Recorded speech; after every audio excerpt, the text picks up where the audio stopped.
Ladies and gentlemen, podcasting since 2005. You're listening to Gamertag Radio with your host, podcaster Hall of Famer Danny Pena, the always opinionated Paris Lilly, and from outside of the norm, Peter Toledo. This is Gamertag Radio.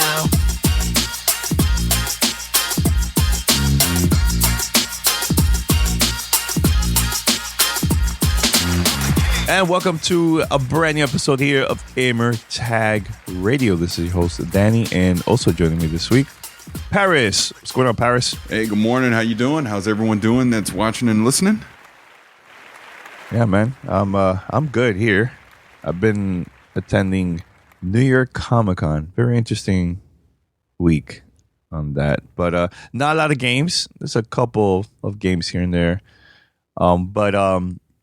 Yeah, make sure if you're listening, make sure to listen to the interviews I put up during Comic-Con because I got to check out the Avengers game.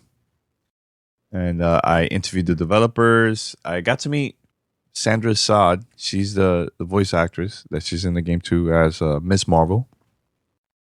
She's in that. And what else I posted? I've been posting a couple on, not much. I have a couple more saved up that I'm planning to put later this week because I also interviewed a friend of mine that we've been talking for like 12 years, and it was like the first time that we met actually at Comic-Con is Mega Ran.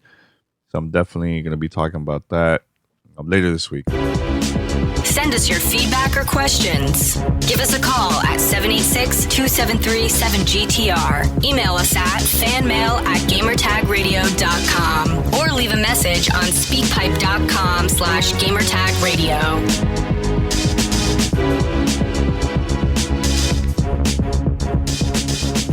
But Paris, there's a couple games that I think we should be talking about on this episode. So one is Ghost Recon Breakpoint. Another one is Destiny Shadowkeep, right? And is there anything else? Because we're like unprepared today. No, I know. I can say up front as far as Ghost Recon Breakpoint. I'm not going to really have an impression on this episode other than to say I need to give it more time because right now I'm not enjoying the game.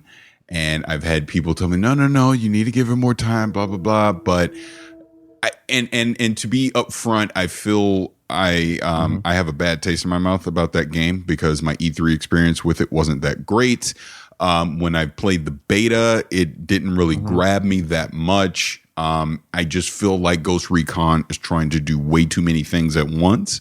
Instead of just being a Ghost Recon game, it's trying to be this open world MMO RPG Far Cry game, and it's trying to be Ghost Recon at the same time. And those two things don't mix. And that's kind of been my main thing with it. So my initial impression is I'm not really into it. I almost feel like, why are we getting a Ghost Recon game in the first place when there was nothing wrong with Wildlands? I felt they could have just continued to iterate on that the same way that Ubisoft has done with games like Rainbow Six, instead of kind of force feeding the sequel out, sticking a celebrity in it, etc. But I have people saying, no, give it more time. So to be fair, that's just my initial impression. I'm going to give it more time, and I will give a second look to it next week. But so far, not that impressed with it, not to mention all the microtransaction fiasco that's gone on with this game as well. That also puts a real bad taste in my mouth, too. So this has definitely not been one of Ubisoft's best titles in the last couple of years. But I will give it another week before I give it my final word. You know what? I'm going to do the same thing. But I've been playing it, Paris. More than you, of course, because, I have more time. I know you've been super busy and everything, but I'm not really liking it, man. I'm trying my best, like, to be open minded. Like, okay, let me just try it out. Play single player. You know what? Let me play multiplayer. Single player wise, I don't like it at all. I find it. I've been finding it boring, man. Now multiplayer, I can understand. You play with friends. It's a little bit more fun. That's cool and all, but single player. Nah, the thing that I'm worried about is that now a lot of the games that's going to be coming out in the future, is it going to be all the same? Is it going to have all raids and similar to the Division? That's the thing I'm afraid of, because the thing that I like about Ghost Recon from back in the days, I'm a huge fan of Ghost Recon. Back in the days, it felt different. It felt different from Rainbow Six and other games that Ubisoft had. Now it feels like it's trying to be a little bit of Far Cry, a little bit of the Division. Like, where is the unique Ghost Recon vibe? I'm not really getting it, man, at all, man. And I'm not liking the story. I feel like Wildlands was a better game, in my opinion, so far.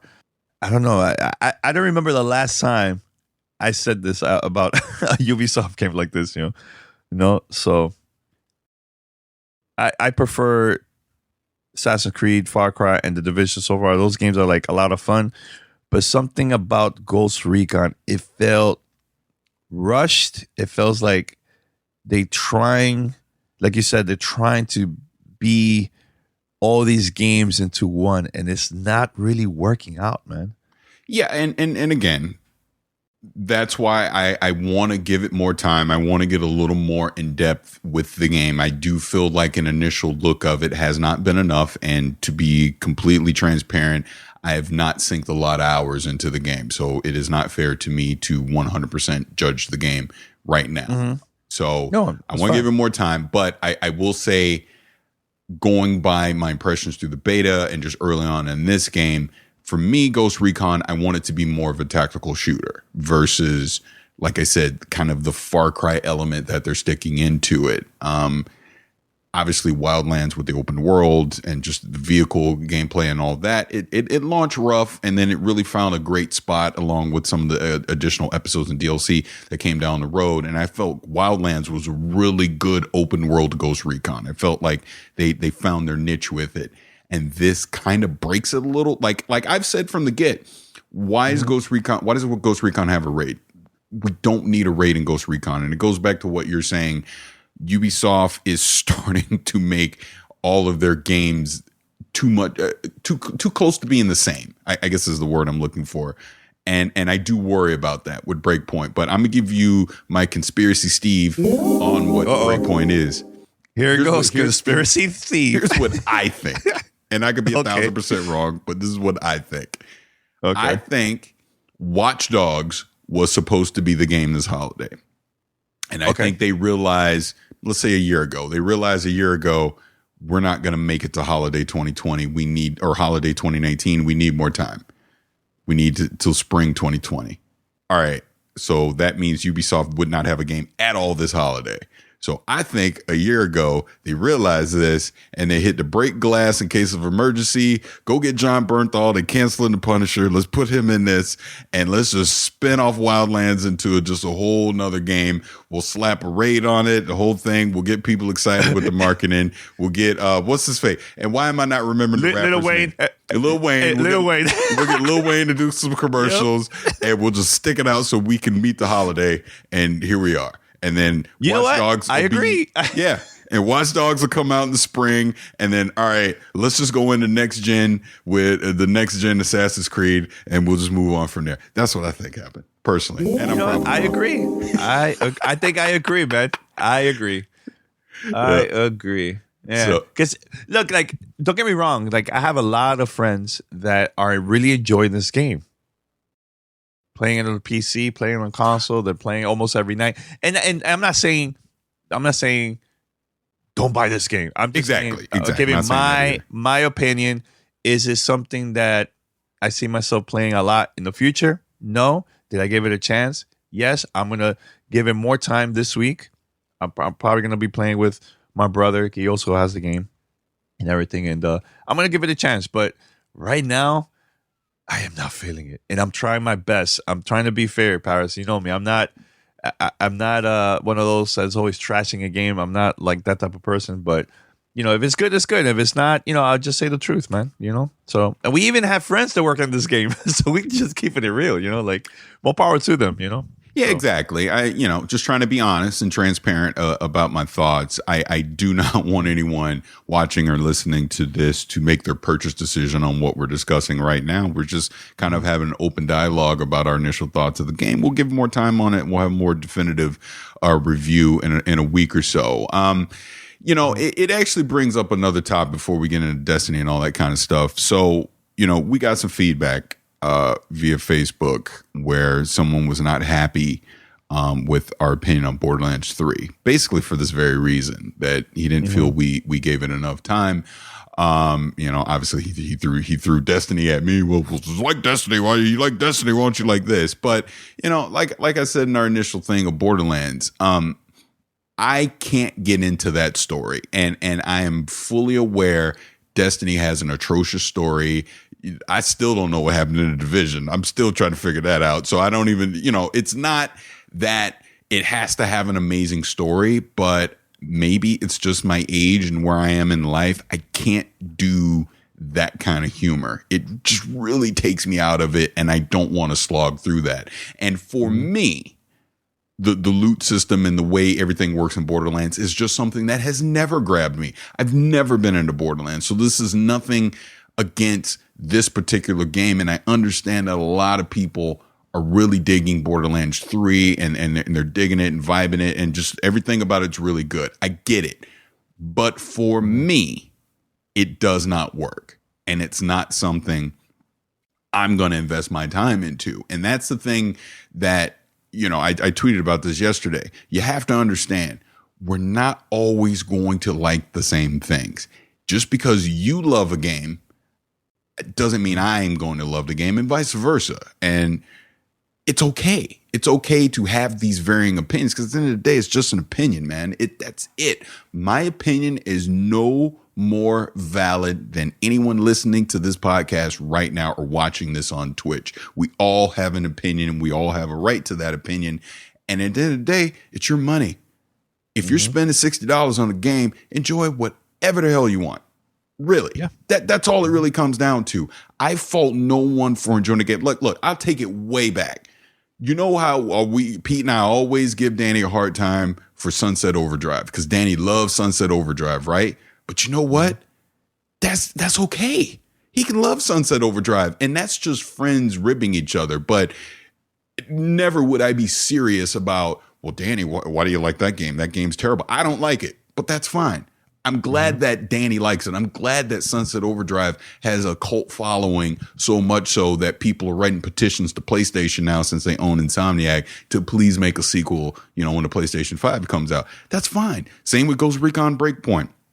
I'm going to call him out because I know he's watching this right now. Pete loves Ghost Recon Breakpoint, which I have to say is part of the reason why I'm like, you know what? I need to give this more time, because I actually respect Pete's opinion. And the fact that he's liking it, I know, David is liking it, and there's other people online that are really liking the game. And I'm like, wait, what am I missing? Maybe I need to give this another shot. And I will. And, but then there's the good chance that I'll play it and I still don't like it. And that's okay too. And that's the thing that I just think everyone, online, podcasts, Twitch, whatever, needs to understand. I was at TwitchCon last week. It was actually a great thing to be around so many different, diverse people, and just we all have our different tastes and our play styles and the things that we like. And that's okay. I love that. I love that we can agree to not agree on certain things. And I think that's what has always made this podcast a great thing. I think that's just my interactions with certain people on social media has made it a great thing, is we don't always have to agree. And it's okay. So you can get mad at me because I don't like your favorite game. That's fine. But at the end of the day, I'm not expecting you to like my favorite game either. And it's okay. So, all right, I'm done. I'll stop talking. And remember, guys, this is an opinion. It's not a fact, or, it's just an opinion. That's it. It's just, we always going to have different opinions about certain things, and the listener might agree and might disagree, and that's fine. It's part of the conversation, man. Imagine, Paris, that we like every single thing. Everything is the same. It'd be terrible. It would be terrible. Oh, yeah, the podcast would be super terrible. Yeah. But you need to have that different opinion so we can have a conversation with not only between us, but also the listener. Like, I want everybody to just debate and just have fun talking about it, and tell us why we are wrong. Just tell us. That's fine. Yeah. Yeah. I mean, and that's the great thing about feedback. I mean, I'm wrong a lot, and I'm willing to admit that I'm wrong because, I mean, perspective is the greatest learning tool. I don't know everything. So if someone brings a different perspective to me and opens my eyes to something, I'm very happy for that. And I welcome that because it can show me a different way. Like, I'll give you a great example. I was arguing, I don't know, about a month ago on Twitter that Star Wars, the Rogue One movie, right, is terrible. I still think it's a terrible movie, by the way, but it was a terrible movie. Everybody was starting, you're crazy, it's one of the best ones, and they're giving me all examples. And I cited one of my things that Vader at the end wouldn't have done what he did. That is out of character. And then people pointed out to me, actually, you're wrong, Paris. That is absolutely what he did. And they cited examples of Star Wars canon where he would have done that. I went back, I read it, I looked, and I go, you know what? You're right. Okay, I'm wrong about that, but I still don't like the movie. But that's okay. But you know what I mean? I wasn't going to be stubborn and just go, why I'm not changing my opinion on something. So I did relent on a certain part of it, but I still think overall it wasn't a great movie. But that's the point. We can have these discussions and debates about different things, but you always got to go into them with an open mind, in my opinion. Mm-hmm. So let's talk about this, Paris, before we start talking about, Destiny. And this happened a couple of days ago, I believe. There's a lot of changes going on in the PlayStation, man. A lot of people leaving out of nowhere. Should we go from there, man, and just talk about that? Absolutely, we should. Is Conspiracy Steve, is he around? Because Conspiracy Steve is here, but you actually lit the conspiracy for me, and I've had some other people corroborate this, so it really makes me think this is what might be happening. Woo, okay. Go for it, because I'm super curious about this. Oh, well, you're the one that brought it up. We're talking about Sean Layden leaving PlayStation kind of abruptly.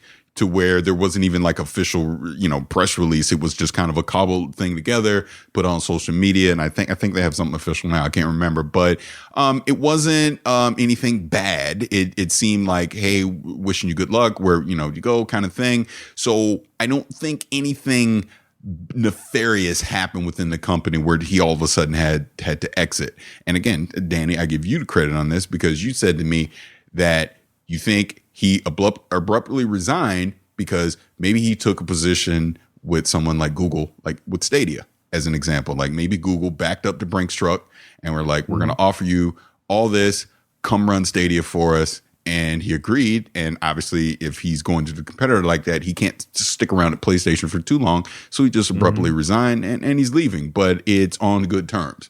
Kind of thing, which is how I think it is. Because clearly it does not seem like he's retiring like Reggie or anything like that. So, yeah, you brought that up. I had some discussions with some other people that they're kind of thinking the same exact thing. Everyone was like, Stadia. And I'm like, yeah, it makes a lot of sense. Like if Google is trying to, put down the stamp, I can't even talk this morning. I'm sorry. If Google is trying to make a splash in the gaming industry to say we are here for the long term, getting someone like him to just run the show for them makes a lot of sense. And I will say, since Gamescom, I am more swayed towards Stadia potentially working than I was before Gamescom, because actually playing it, having hands-on with it, and I'll throw Project xCloud into this as well, it worked. So if they could figure out the subscription service and just make it so that I don't feel like I'm just throwing money into the void and the light switch can get turned off at any point to play games, I would definitely be more open to it. So, but yeah, that's the conspiracy that he's going to Stadia. So, well, yeah, the reason why I said that is because one, it's in San Francisco, same area. That's. Oh, I have to interrupt, and I'm breaking the fourth wall. Pete, I did not retract because of Gary Whitta. Gary Whitta had absolutely nothing to do with me changing my mind about Rogue One, because I still think Rogue One is not a good movie. I'm only talking about Vader. So, okay, sorry. Please continue. I had to break. Wow, that listener, I apologize, listener. Go call me out in the stream. Yeah. So, one is Google, also located in San Francisco. He lives in San Francisco. That's one. And remember, PlayStation is known for press releases. Every time they have an announcement, everybody gets a press release. Actually, there was a press release a couple days ago that PlayStation Now, the price decreased, which we could talk about that later.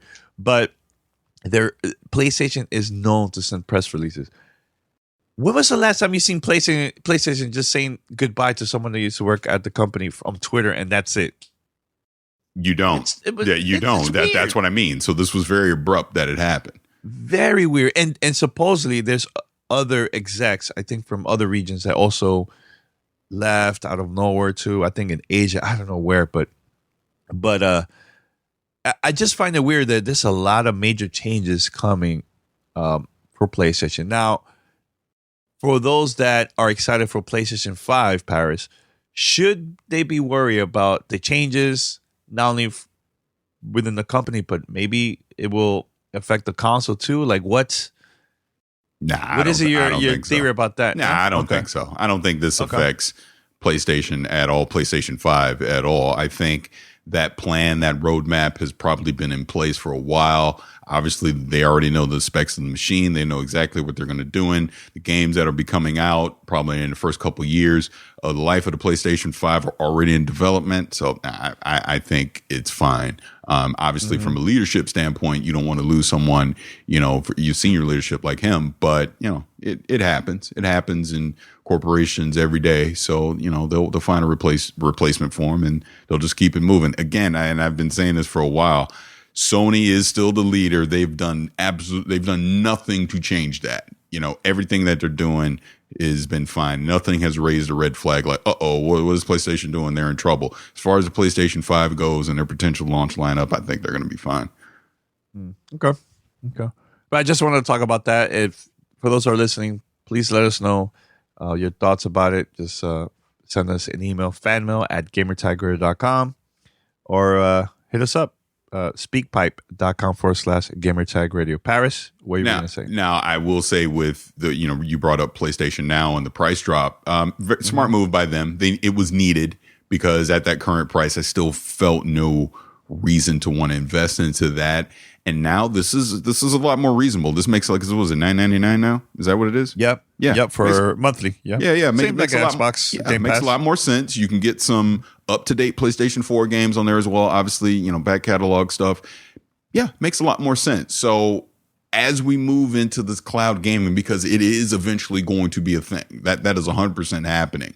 We're just in the early days of it. Sony is staying relevant in that space because as Stadia moves in, as Project X Cloud moves in, no one's talking about PlayStation Now, and at that current price, no one was going to be buying anything on there either. So this makes it more affordable. This makes it, if you're really into PlayStation games, a lot more sense to invest into that.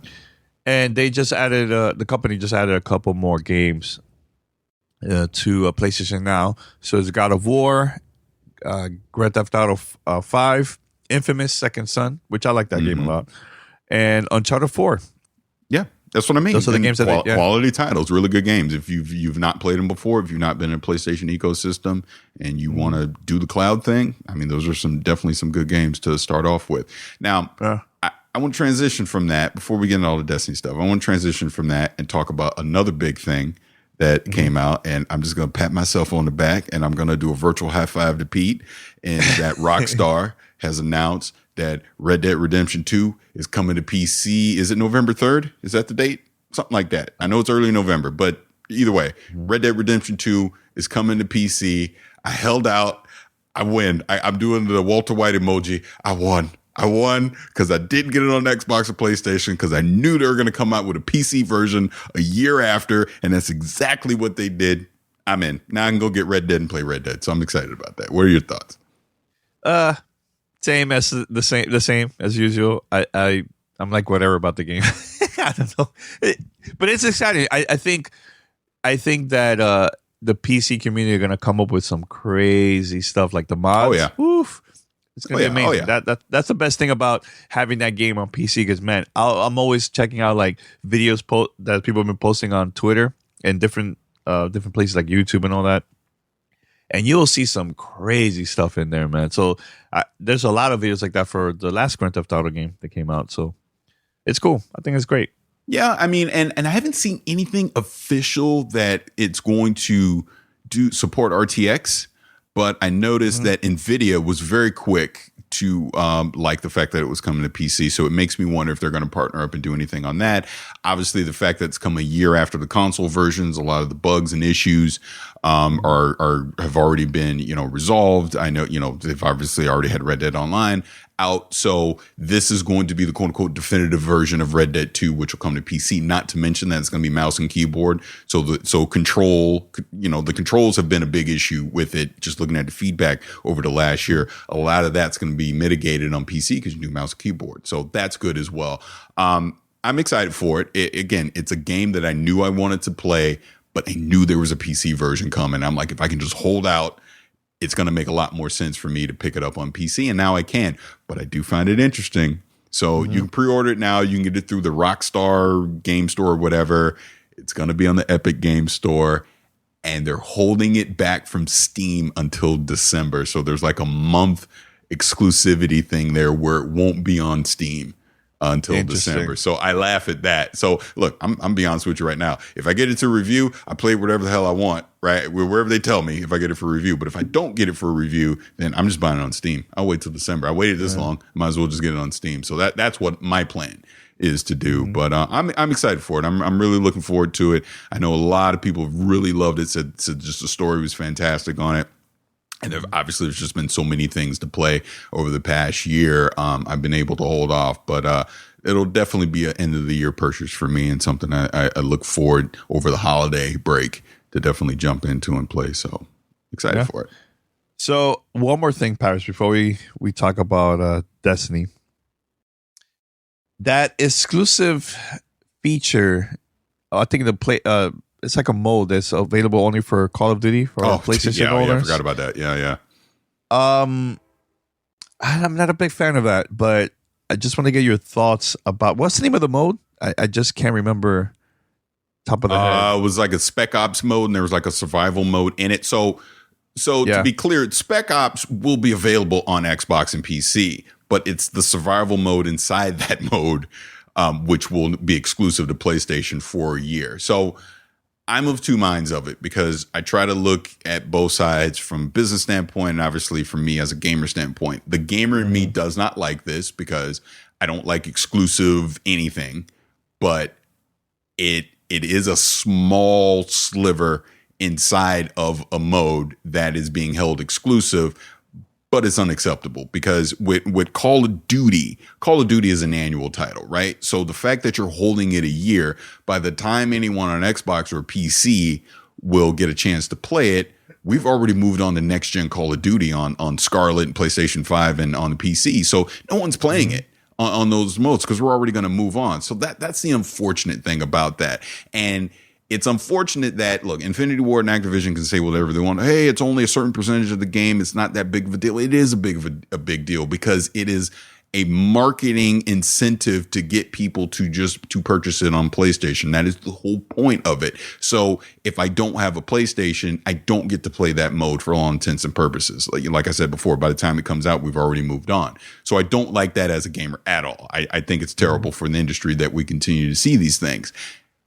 The gamer says, the business side of me looks at it and it goes, hey, if Activision is going to throw a bunch of money, or PlayStation, is going to throw a bunch of money at Activision to get some kind of exclusive mode, I'm going to take it because that's what you do.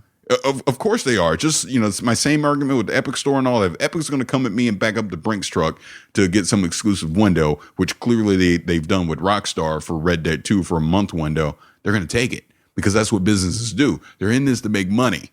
And I know people aren't going to like to hear this. We go online and we complain about these things all the time. We complain. This is outrageous. I'm boycotting. I'm doing this. And then petition. And look. And then Take-Two sends me a press release to show that Borderlands 3 has record number of sales on the PC. So we can sit here and argue these things all we want about how much we don't like them, but we still run out like sheep and go buy it. We do. We're as a community as a whole, we talk a lot and we don't back up what we say. because we still run out and go buy these games, and we show these companies that we can scream and yell and pout all we want, but we still give them our money. And until we stop giving them our money over these things, they're going to continue to do it. And I've already seen, like, I know, like, again, I know there's the loot box stuff and with Activision and Call of Duty that kind of got exposed, and pre-order sales have dipped on Call of Duty. I will say right here on October 6th, 2019, when the NPDs come out at the end of the year, Call of Duty is still going to be the number one selling game. Yeah, of course. It is. Of course. It is. That's what we minority. Do. It's in the Paris. That's the minority. Let's be real, man. The majority of people are not listening to this show. They're not on IGN. They just buy it because it's Call of Duty. Just the name but just the name alone will make them buy the game. I bet the majority of them doesn't even know about the exclusive mode, and that's the whatever. Thing. And that's the thing. So yep, it's gonna happen every time. Yeah, like it's funny. People were complaining about Borderlands and Epic Store, exclusive, whatever. And yeah, like you said, that game sold like crazy. It broke records. So I don't know. Is it a waste of time to be acting all stupid online like this, complaining? Of course, man. Post your opinion, it's fine. If you don't want to buy it, that's fine. But making this whole drama online and everything, like, protests and no. Well, here's the thing. Yeah. If you're going to be vocal and do all these things, actually follow through with what you're saying. And that's what I'm saying. We're not doing that. We're making a lot of noise to, again, it's the vocal minority. But at the end of the day, the majority of gamers are still running out and they're giving these publishers their money. I was getting into it on social media. I seem to always get into it on social media these days, but I was getting into it on social media because, people were asking my opinion about this and I gave my opinion, and people were trying to blame the developer for this. They were trying to blame Infinity Ward. And my thing was, stop harassing these developers online. They're people just like us. They're putting food on the table to feed their families just like we do. It's a job for them. It's obviously a job they're very passionate about. But do you really think the individual developers are the ones making these exclusivity deals? They are not. That comes from the publisher. It comes from the top. So my thing has always been, take your harassment and negative feedback and point it towards the source. And don't harass, be respectful about it, number one, but voice your opinion to Activision, voice your opinion to Xbox, PlayStation, Take-Two Games, Bethesda, the list goes on. Those are the people that need your feedback, that you don't like these exclusive deals, that you don't want to see them, not Johnny, game developer at Infinity Ward, this is his job to do, and he's doing what he's been told to do. It's not fair to them. It's not. And because you want somebody, what's the joke? You want somebody to come to your job kicking the broom out of your hand, right? That's my point. Going after individuals like that is not fair with this online harassment.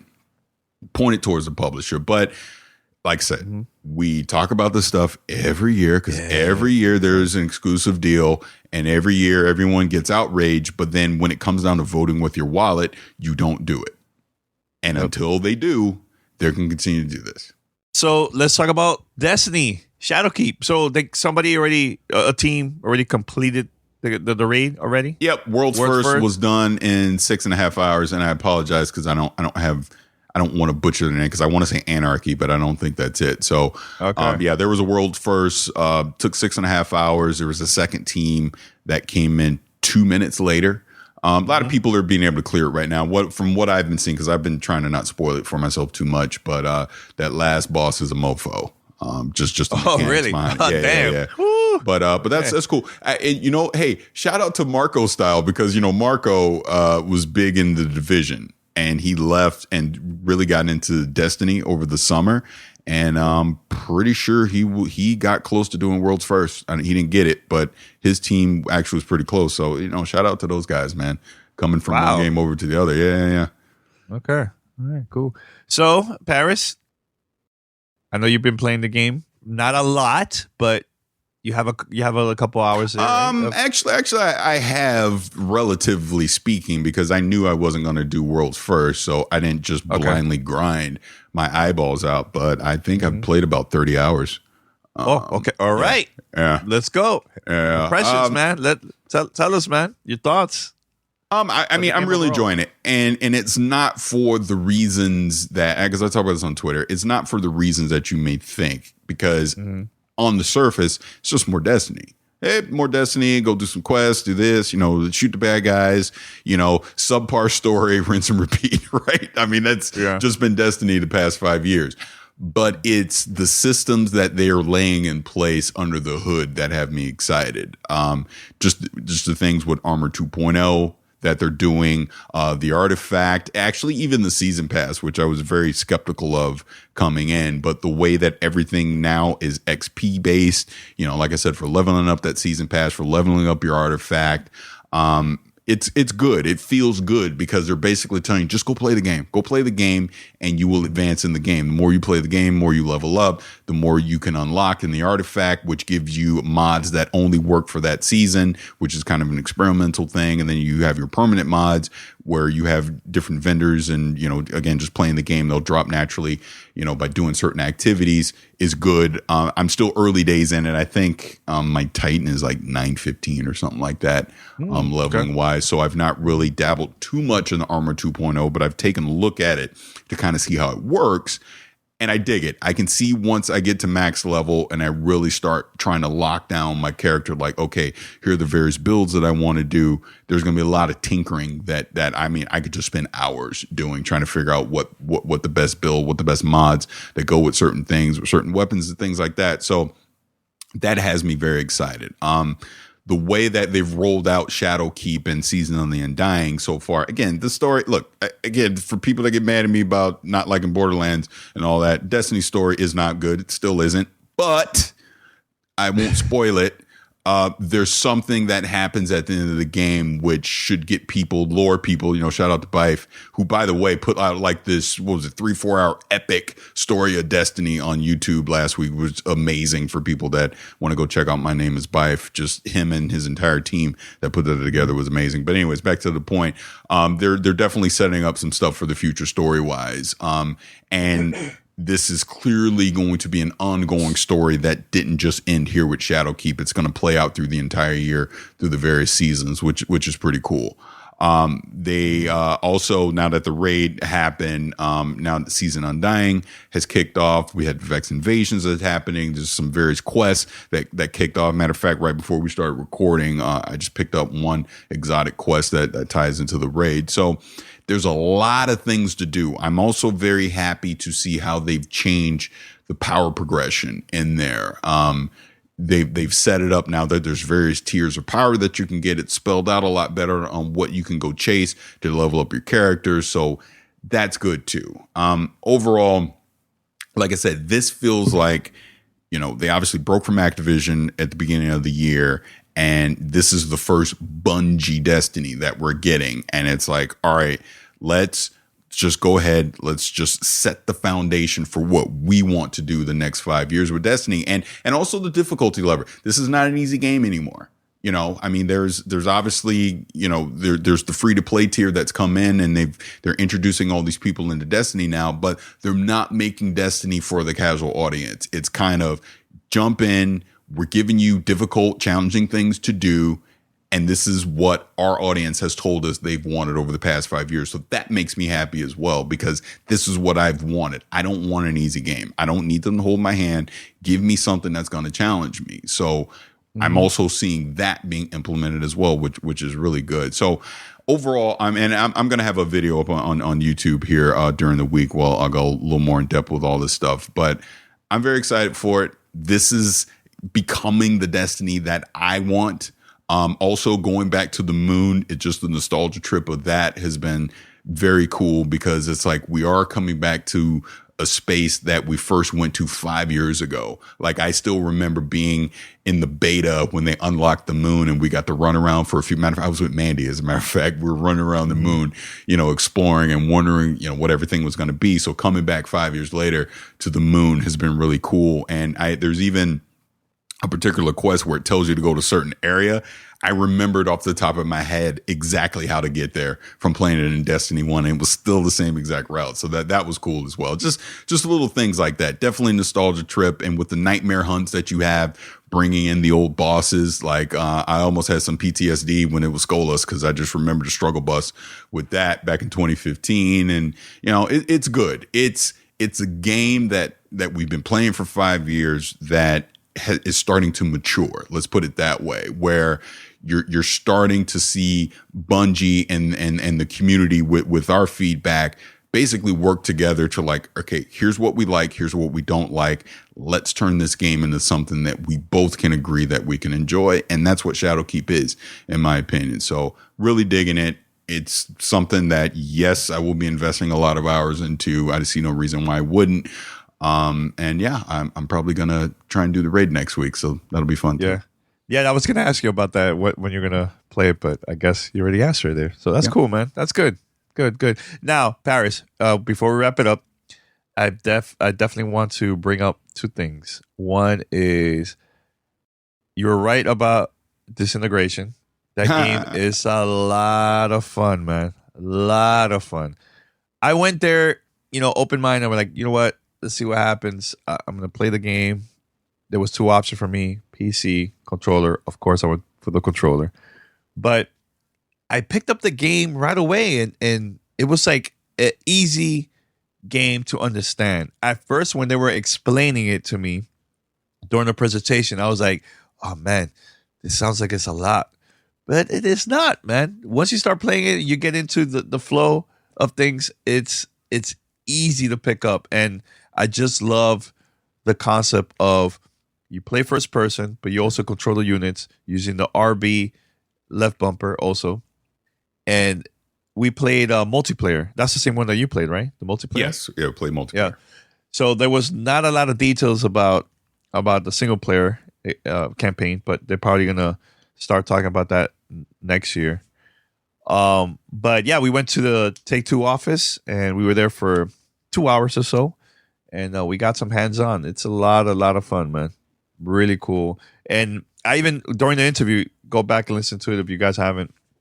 But during the interview, I was talking to Marcus, and I was like, Marcus, like this vibe reminds me of the first time picking up Halo. Remember, Paris, the first time you played Halo?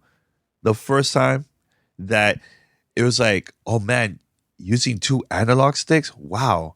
It took us a while to like get into the flow, right? It was something different. Right. That's the vibe that I got from playing this game. And I told that to Marcus during the interview. He's like, oh, that's cool to hear. I'm like, yo, it reminded me of that experience playing Halo for the first time and playing this game for the first time. So it's good. I'm excited. I think this is going to be one of those games that is going to surprise a lot of people, I think, in my opinion. So, well, yeah, dude, I told you from when I played it, back at Gamescom. I mean, similar thing. It's like once you pick it up, and I don't know if in their presentation, they explained it as left hand, right hand, but you're used to doing things with your right hand. If you're right-handed, left hand, you're not. But once you actually figure it out and get used to that left hand, which is the RTS portion of it, it just clicks. It's really good. I'm telling you guys right now, it will be a sleeper hit of 2020. It's going to be from that small team, making this game, because was it 30 people that are making this game? 30 people. But when you get your hands on, and look, I have no clue of the story. Again, this may be it'll probably be an atrocious story. Who knows, right? But the gameplay itself is going to be really good. I think guys are really going to like it, and I could see it growing into being very competitive on multiplayer wise. Like I could see it becoming an esport. That's how good that multiplayer is going to be. I'm telling you right now. So again, one of the people that created Master Chief is making this game, Marcus Leto. You just have to think of it that way. So he knows first person shooters. I mean, he's obviously been doing it for what are we talking, like 25 years at this point? Yeah. So he knows what he's doing. And from what I played, his team is small, but it's really, really good. A lot of fun playing that multiplayer. And I also heard he also created the vehicles in Halo, in the original Halo. Yeah, that's what I mean. So he was one of the senior guys at Bungie at the time that created all that, and he was the lead guy on Halo Reach. So which for me, campaign wise, was my favorite Halo, on campaign. So yeah, dude knows what he's doing. Yeah. And another thing too is the Avengers, Paris. It was good. I think during the interview, I did mention to them that, I heard a lot of the feedback that I was getting from E3. And I think that right after you start getting hands-on with the game, which I think they started doing it now, was it at Gamescom? Did they have it publicly playable? Because I know they had it playable. No, it wasn't. Comic-Con. It wasn't playable for the public at Gamescom. I had to go to behind closed doors. So this is the first time that the public now is finally getting hands-on at Comic-Con to play the game. So that's cool. Okay, well, it's the first time. I thought it was playable over there too. But It's a lot of fun. I think the character that I like the most control-wise is Thor. I don't know if you felt that same way. Out of all the characters you got to play in the game, which one is your favorite one so far for you from the Avengers? It might have been Thor, actually. I think it was. I know who my least favorite was. It was Black Widow. Yeah, I can see that. I didn't really enjoy Iron Man that much. Iron Man, I was able to pull off some pretty cool combos with it, and then Hulk obviously is just a tank when you go through. But I would say Thor because Thor was a good blend of being able to just with the hammer, being able to throw it, pull off combos, a little bit of flight, things like that. So he was good. He was good. Yeah. Wait, did I play with Cap? I guess I did. I played with Cap as well. Cap was all right, but yeah. Thor was probably my favorite. I would say. Now, my question to you: were you surprised with the additional character that they had in the game? Yeah, I was because I'm not. Okay, here's where, and again, slippery slope. Why her? Of all the roster of Marvel characters that you could have put in, why her? And I've already seen people look. Personally, I don't care. Whatever, it doesn't matter to me. But it feels like you're trying to force in a little bit of diversity there. And that would be the only thing about it. Because again, why her? Why Kamala? Why Kamala? Of the Avengers, why her? Yeah. That's honestly, all. That's all. I didn't get that. I didn't felt that vibe though. I'm again speaking. Wasn't there. I'm literally just going by what I'm reading online because of course people get outraged by it immediately. I personally don't care, but I'm just asking the question. That's it. Just a question. Yeah. Oh, and I also got to play her character. It's actually pretty good. It's not that bad. I prefer Thor still, but it's not a bad. It's not a bad thing. Now, I highly recommend everybody because I know there's a lot of questions about cosmetics and what's going to happen in the future about DLC and all that. I highly recommend for you to listen to the episode that I recorded. It was the head of the studio, Scott. He did a presentation about the game. It's like a good, maybe it's up to like 40 minutes, I think, long. So he talks about everything about the game and all the DLC expansion, everything in the future. That all is going to be free. I don't know if they mentioned that to you, Paris, at Gamescom. Did they? No, they did not. Okay. So the only thing that, yes, you have to buy is some of the cosmetics. Like some of them you could unlock it by playing it and upgrading your character. And there's some that you have to buy. And, of course, there's going to be like 80 years worth of different type of like costumes for like your character. From like the old days, now some exclusives for this game. So, I think it's good. It's good. I think it's gonna be a good game. I don't know about game of the year or anything like that, but I think it's gonna be good. If you're a fan of Marvel, I think people are gonna like it, man. It's cool. Yeah, I mean, and it comes out early 2020. Yeah, it's either March or May. I forget which one exactly. But they are releasing a beta first on PlayStation, of course, the marketing deal. Yeah, that's going to happen. So yeah, you were going to say? Oh, and I just want to be crystal clear on one thing because I don't want anyone to mistake what I was just saying about Kamala. I am all for it personally. I'm strictly speaking of comments that I saw via social media, because of course it's social media. You're not going to make everyone happy. So I'm just being devil's advocate and asking the question. That's it. I personally 100% for it. Knock yourself out. If you play or got to see the video of the demo, it's a tutorial. Yeah. She's in the game. She's in there. And a lot of people, nobody even noticed. She's in the game. She's right at the end, Paris. She pops up but as like a little kid, you know? Yeah. So, were you going to say something? No. That was it. I just wanted to be clear because again, you know, you say something and then someone just takes a quote out of it and they take it out of context. I just want to be clear that I'm all for it. Don't get mad at me. You want me to put in the title too, Paris? Yes, Paris is all for it. With a big thumbs up. No. But again, hey, it's good that, you know, let's not just do the same things over and over. Let's have various types of characters in these games. Excuse me. And like I said, I think the Avengers, it will be a fun game to play, especially in co-op. And if you look at what they're doing, because I mean, I'm sure they showed you the whole, basically the whole world map and just how there will be the random events that you can go to and like open world kind of thing. So I think a lot of that's going to be really good. I'm very curious to see what it's going to be, and I'm glad that there is a beta that's coming so everyone can get their hands on it and try it out for themselves. One thing I want to throw in before I forget. Yeah, Uplay Plus, because obviously that got announced at E3 this year, and that's basically Ubisoft's, you know, via Uplay, where you can have, was it $15 a month, and you can get all the Ubisoft games. I would just simply say to anyone that's thinking about it or interested in it, if you love Ubisoft games and you play on the PC, it's probably worth it.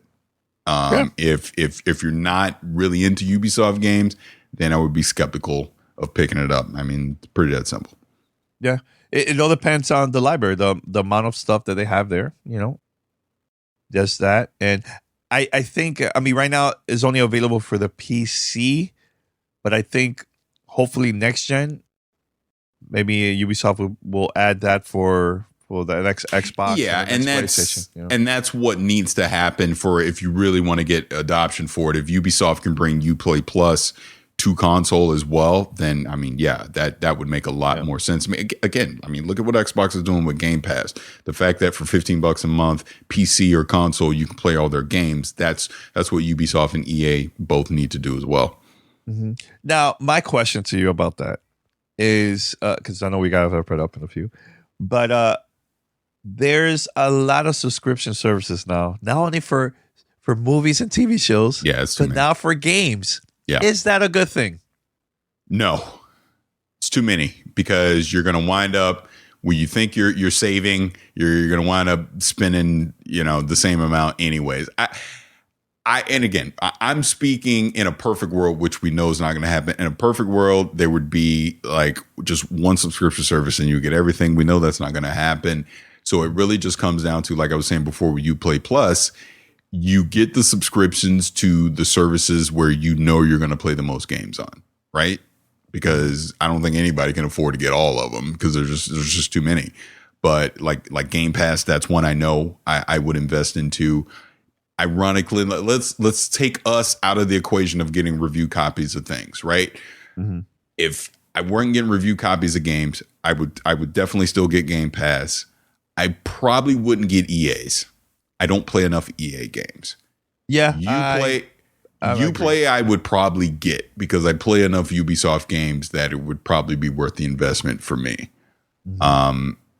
I mean, PlayStation obviously isn't doing one yet. And when I think of 2K and I think of Bethesda, things like that, I probably wouldn't get those either, because I don't play enough of their games to justify it. If PlayStation did one, no brainer. I would do that. PlayStation, Xbox, I would do. If now Nintendo did one, just take all my money, please. Take all my money, Jesus. Take it, please. You know, I'm all in. But wait a minute, isn't PlayStation now considered as a subscription service too? But you're not getting all the games, though. I mean, you're not getting, like, I don't know. Let's just, as an example, you're not going to get The Last of Us 2 day and date. See, that's why Game Pass works. You're getting all their games when they come out day one. Whereas PlayStation Now doesn't do that. I think they're gonna change it for next gen. They're gonna have to. I think they're gonna have to eventually. They have to. I do think eventually they will. They can't. Yeah. No, I agree. Yeah, that makes sense. Yeah, like EA. I mean, if you're into the sports and a couple of their exclusives, it makes sense. But not for me. Not for me. I mean, they'll get you like, hey, play this game for this amount of hours, and that happens a lot. Yep. You know, so that's when people start playing Star Wars Battlefront and Battlefront 2 through EA All Access. Do you remember that, Aaron, and the whole Xbox team? Star Wars had an exclusive deal with PlayStation, but it came out first for EA All Access subscription members. Right, so they were promoting that you could play it first on Xbox. Yeah, that technicality. Was behind the scenes, PlayStation was not too thrilled about that. You know that, But yeah. Anything else? Think we're good? No, I think that's it. For this episode, right. Like I said, we'll circle back on Ghost Recon next week to just give a definitive opinion on it. Trying to think anything else. I think that's it. I think we're good. Yeah. I'm gonna be posting a couple of things for Thursday because I recorded the Marvel Games panel. Pretty long. It's like an hour and a half, but I think two of them. I think I'm gonna like add in the podcast. So one is Iron Man VR that's coming for PlayStation VR. Interesting game. Yeah. And also I have like another panel that's the whole cast that's part of the Avengers. I'm definitely going to... That was a long one. That was like a good 30 plus minutes on that one. So I'm going to try to see if I could put it somewhere in the podcast so it's going to be long. Plus I have some reviews of games that I have from Nintendo Switch. Plus my interview with Mega Ran. So yeah, Thursday is going to be a jam-packed show. Paris? No, that's great. I just remember I have two things, and one, I hope you're sitting down when I say one. Okay, all right. I am sitting down. So go for it. So first one, I'm really interested in Jedi Fallen Order now. I've done a complete 180 on that game. I'm all in. Because I don't know if you remember during E3, I was kind of I don't know. No. I gotta say, I watched a 26-minute uncut video from E3. I was like, okay, this has an Uncharted kind of vibe to it, set in Star Wars. I like it. The last trailer just came out. I like it. Obviously, Respawn's doing it anyways, so I have confidence in Respawn. I think I'm in. I think I'm in December. I think I'm there day one. I'm picking it up. Again, obviously, no microtransactions. They're not doing any of that crap in this game. So I think I'm in as just a single player Star Wars. All right, let's just go do it. Hey, Pete, I hope Gary Whitta wrote the script for it. How about that? Second thing, and I hope you're sitting down. So back to Destiny 2 real quick. So the other beauty of Destiny 2 is cross-save, right? And, I like playing with my son. So obviously he's not going to play on PC. So I was like, all right, I'll have to get another copy. Oh, by the way, thank you, Bungie. They gave me a review copy on PC. Thank you for that. Just full disclosure on that stuff. But I was like, all right, I got to buy a second copy. Do I buy it on PlayStation? I realized something this week. My PlayStation Plus runs out this month. So I'm like, do I go get PlayStation Plus and I go get it and we keep playing on PlayStation? Or do I already have Game Pass until June of 20, Ultimate Game Pass, which includes Xbox Live Gold, until June of 2022. Or do we hop on the Emerald? Danny, my son and I are on the Emerald. I got Shadowkeep on the Emerald. We're on the Emerald. Cross save. I set up cross save on his. He brought his account over to Xbox. My account's on Xbox.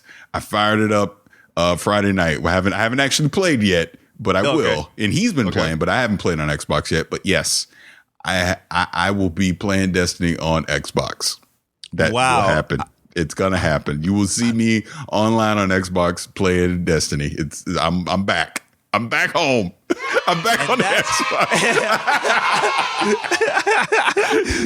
No, but honestly, it's like this is the reason why we need to have cross saves. Yeah, like this, man. we forgot about that news. But the show has to continue. We ain't done yet. Oh my God.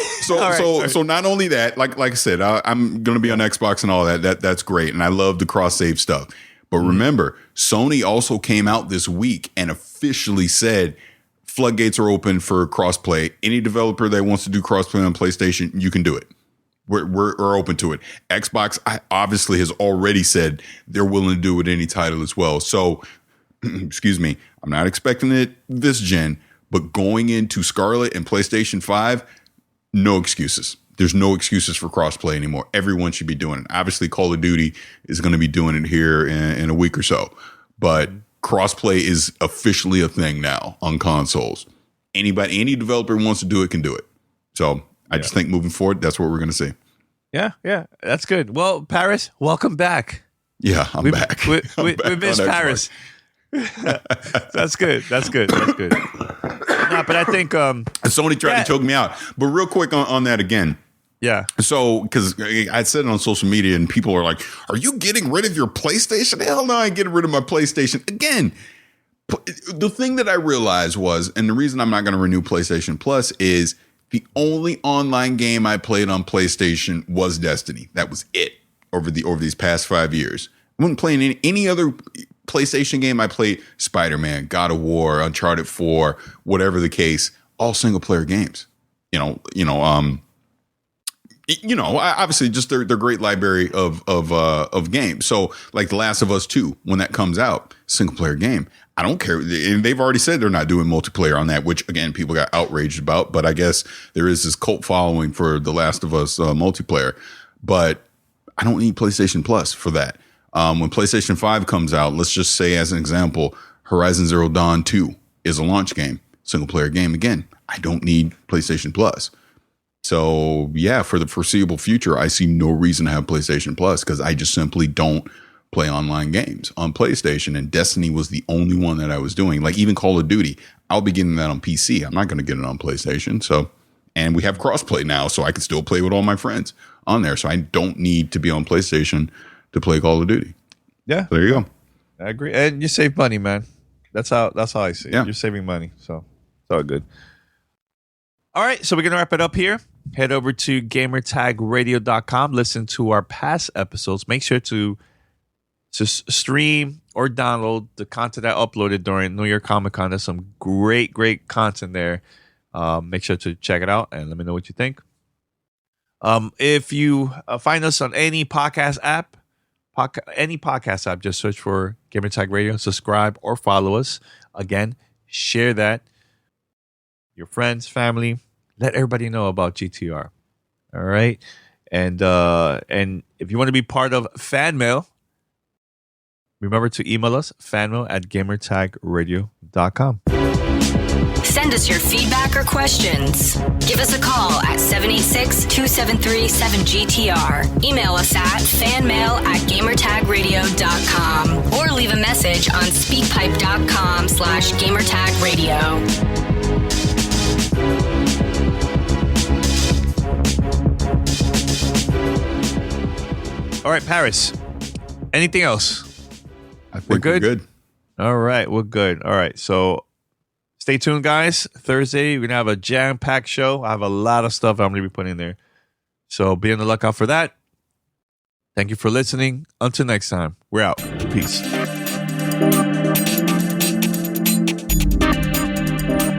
Thanks for listening to Gamertag Radio. Be sure to like us on Facebook and follow us on Twitter.